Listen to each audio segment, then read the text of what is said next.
बार बार एक बयानिया बनाया जाता है कि जी बॉर्डर पे तो एफसी खड़ी है, बॉर्डर पे तो फौज खड़ी है, वहां से अगर जो है टेररिस्ट आ रहे हैं, तश्कीलें आ रही हैं तो क्यों आ रही हैं, वहां से अगर स्मगलिंग हो रही है, वहां से अगर नॉन कस्टम पेड गाड़ियां आ रही हैं, वहां से जो है ये सब कुछ हो रहा है। तो let's have an objective discussion on this, view on this. ये है जी फेंस किस तरह के इलाकों में लगा हुआ है। These are the snow clad areas. ये भी फेंस आपको नजर आ रही है। ये है बॉर्डर जिसका जिक्र करते हैं कि जी बॉर्डर पे एफसी लगी है, फौज लगी है, और ये है वो पोस्टें at a distance of average 20-25, कहीं 15, कहीं 20 किलोमीटर। फिर कहते हैं कि जी यहाँ से जो है ना इसको ऐसा हर्मेटिकली सील कर दें कि इधर से परिंदा भी ना पर मरे। जो रिसोर्सेज यूएसए और मैक्सिको के पास, यूएसए के पास है विद मैक्सिको, क्या उसने हर्मेटिकली सील कर दिया उस बॉर्डर को, जिसको आप फेंस कहते हैं? उसकी कोई वैल्यू नहीं होती है मिलिट्री टर्म में अगर वो ऑब्जर्वेशन ऑफ फायर से कवर नहीं, क्योंकि उस ऑब्स्टेकल को कोई वो पकड़ेगा, काट देगा, ब्रीच कर लेगा। 5 मिनट लगते हैं कि आप इस पूरे के ऊपर हर 5 किलोमीटर 2 किलोमीटर के बाद एक किला बना दें, आप उसके ऊपर ड्रोन सर्वेलेंस करें। अगर आप करना चाहते हैं तो आपको उसकी एक बहुत बड़ी कॉस्ट देनी पड़ेगी, आपको उसके ऊपर पैसा लगाने का पड़ेगा, इंफ्रास्ट्रक्चर के अंदर भी, मैन पावर के अंदर।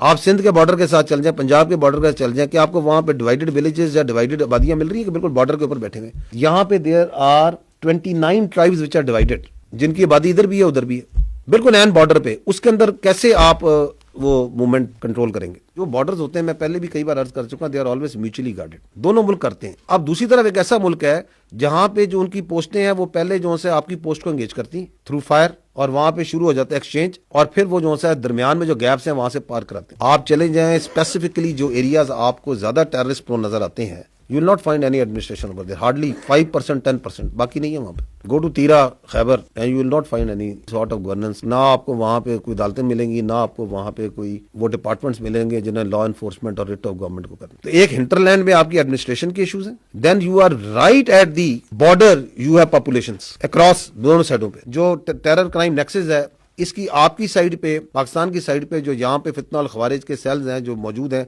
वो इसको सपोर्ट प्रोवाइड करते हैं। इलीगल चीजें, स्पेक्ट्रम की चीजें आ रही हैं, तो वो जो पूरे रूट में जो आपकी फौज है, एफसी है, उसके ऊपर हमला करो। बड़े कोऑर्डिनेटेड अटैक्स होते हैं कि पोस्टों को हमला करो, क्योंकि नीचे से वो गाड़ियां पार कराने स्मगलर्स कि ये बॉर्डर है। अगर वहां से आती है कोई तश्कील आती है, या वहां से कोई आपकी इलीगल ट्रेड हो रहा है, स्मगलिंग हो रही है, उसके बाद पीछे जो पूरा हिंटरलैंड है वो क्या फौज की जिम्मेदारी है? Where is the administration over there? 4.5 lakh 4 lakh अगर आपकी नॉन कस्टम पेड गाड़ी सूबे में फिर रही है, तो इसको क्यों नहीं रोकते? इसको किसने रोकना है? अंदर फिर रही है ना। Why they are not stopping it? Why they are not checking it? Whose responsibility is this? Because that non-custom paid vehicle is part of this political terror crime nexus, is being used in the vehicle borne IDs and by these terrorists in their movement.